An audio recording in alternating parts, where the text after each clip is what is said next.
Abroad nursing കഴിഞ്ഞവർക്കുള്ള job ഓപ്പർച്യൂണിറ്റീസും അതുപോലെ തന്നെ സ്കോപ്പിനെ കുറിച്ചെല്ലാം എല്ലാവർക്കും കോമൺലി അറിയുന്ന ഒരു കാര്യം തന്നെയാണല്ലോ. അത് നമുക്ക് +2 ഏത് സ്ട്രീമും എടുത്ത സ്റ്റുഡൻസിന് എബ്രോഡ് പോയിട്ട് നമുക്ക് BSc നഴ്സിംഗ് പഠിക്കാൻ പറ്റുമെന്ന് പറഞ്ഞാൽ നിങ്ങൾക്ക് വിശ്വസിക്കാൻ പറ്റുമോ? യെസ്, നമുക്ക് +2 ഏത് സ്ട്രീം എടുത്ത സ്റ്റുഡൻസിന് BSc നഴ്സിംഗ് വളരെ അഫോർഡബിൾ ആയിട്ട് പഠിക്കാൻ പറ്റിയ ഒരു കൺട്രി ഉണ്ട്. സോ ഈ ഒരു വീഡിയോ നിങ്ങൾ സ്കിപ്പ് ചെയ്യാതെ ഫുള്ളും കാണുക. So welcome back to our channel. ഇന്ന് ഒരുപാട് സ്റ്റുഡൻസിന് എബ്രോഡ് പോയിട്ട് പഠിക്കാനായിട്ട് ഭയങ്കര ആഗ്രഹമുള്ള സ്റ്റുഡൻസ് ഉണ്ട്. അപ്പോൾ അവരുടെ എല്ലാം ഒരു മെയിൻ കൺസേൺ ആയിട്ട് വരുന്ന ഒരു കാര്യമാണ് അഫോർഡബിൾ ആയിട്ട് നമുക്ക് പഠിക്കാൻ പറ്റുമോ എന്നുള്ളത്. നമുക്കിപ്പോൾ +2 ഏത് സ്ട്രീം ആണെന്നുണ്ടെങ്കിലും അഫോർഡബിൾ ആയ ഫീൽ നിങ്ങളുടെ BSc നഴ്സിംഗ് പഠനം പൂർത്തിയാക്കാൻ പറ്റിയ ഒരു ബെസ്റ്റ് കൺട്രി തന്നെയാണ് ജോർജിയ. +2 വെറും 60% മാത്രമാണ് നമുക്കിപ്പോൾ റിക്വയർമെൻ്റ് ആയിട്ട് പറയുന്നത്. പിന്നെ അതുപോലെ നമുക്കിപ്പോൾ ബാക്കിയുള്ള കൺട്രീസിൽ ഇപ്പോൾ UK ആണെങ്കിലും അതുപോലെ ജർമ്മനി അതുപോലെ ഏത് കൺട്രീസ് നോക്കുകയാണെന്നുണ്ടെങ്കിലും നമുക്ക് നഴ്സിംഗിന് അഡ്മിഷൻസ് നോക്കുന്ന സമയത്ത് IELTS അല്ലെങ്കിൽ ജർമ്മൻ ലാംഗ്വേജ് അങ്ങനത്തെ കോഴ്സസ് എല്ലാം ക്രാക്ക് ചെയ്യേണ്ടതായിട്ട് നമുക്ക് വരുന്നുണ്ട്. പക്ഷെ നമുക്ക് ജോർജിയയുടെ കേസിൽ നോക്കുന്ന ടൈമിൽ നമുക്ക് അങ്ങനത്തെ IELTSO എക്സ്ട്രാ എക്സാംസോ ഒന്നും നമുക്ക് ക്രാക്ക് ചെയ്യേണ്ടതായിട്ട് വരുന്നില്ല.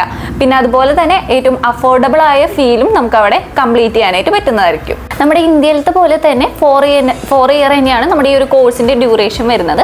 അതായത് 8 സെം ആയിട്ടാണ് ടോട്ടൽ ഡ്യൂറേഷൻ ഈ കോഴ്സിൻ്റെ വരുന്നത്. പിന്നെ അതുപോലെ നമുക്കിപ്പോൾ ഫസ്റ്റ് ഇയറിൽ നമുക്ക് കൂടുതലും ഫണ്ടമെൻ്റൽസ് ആയിട്ടുള്ള കാര്യങ്ങളാണ് വരുന്നത്. സെക്കൻഡ് ഇയർ തൊട്ട്, അതായത് സെക്കൻഡ് ഇയർ നിങ്ങളുടെ ഒരു 3rd സെം തൊട്ട് നിങ്ങൾക്ക് ഹോസ്പിറ്റൽ പ്രാക്ടീസും പിന്നെ അതുപോലെ തന്നെ ക്ലിനിക്കൽസും കാര്യങ്ങളെല്ലാം സ്റ്റാർട്ട് ചെയ്യുന്നതായിരിക്കും.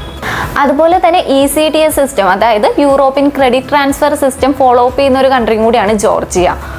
പിന്നെ നമുക്ക് നോക്കുകയാണെന്നുണ്ടെങ്കിൽ ജോർജിയയിൽ നഴ്സിംഗ് ചൂസ് ചെയ്യുന്ന സ്റ്റുഡൻസിനുള്ള ഒരു പ്ലസ് പോയിന്റ് എന്ന് പറയാനായിട്ടുള്ളത്, ഇപ്പം നിങ്ങൾക്ക് അവിടെ പോയി പഠിച്ചുകൊണ്ടിരിക്കുന്നതിൻ്റെ ഇടയിൽ തന്നെ നിങ്ങൾക്ക് പാർട്ട് ടൈം ചെയ്യാനായിട്ട് പറ്റും.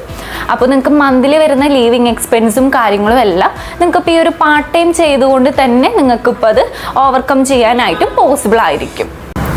പിന്നെ നമുക്ക് എല്ലാവർക്കുള്ള ഒരു മെയിൻ ആയിട്ടുള്ള ഡൗട്ടാണ് ഇയർ ഗ്യാപ്പ് ആക്സെപ്റ്റബിൾ ആണോ എന്നുള്ളത്. അതായത് ഇപ്പോൾ നിങ്ങളുടെ +2 കഴിഞ്ഞ് ഒരു 3 അല്ലെങ്കിൽ ഒരു 5 ഇയേഴ്സ് ഒക്കെ ഗ്യാപ്പ് വന്നിട്ടുണ്ട്, അല്ലെങ്കിൽ ഇപ്പോൾ +2 ശേഷം വേറെ എന്തെങ്കിലും കോഴ്സസിന് നിങ്ങൾ പോയിരിക്കുകയാണ്, അതിനുശേഷം ആ ഒരു കോഴ്സ് കംപ്ലീറ്റ് ചെയ്തതിന് ശേഷമാണ് നിങ്ങളിപ്പോൾ BSc നഴ്സിംഗ് ചൂസ് ചെയ്യുന്നത്.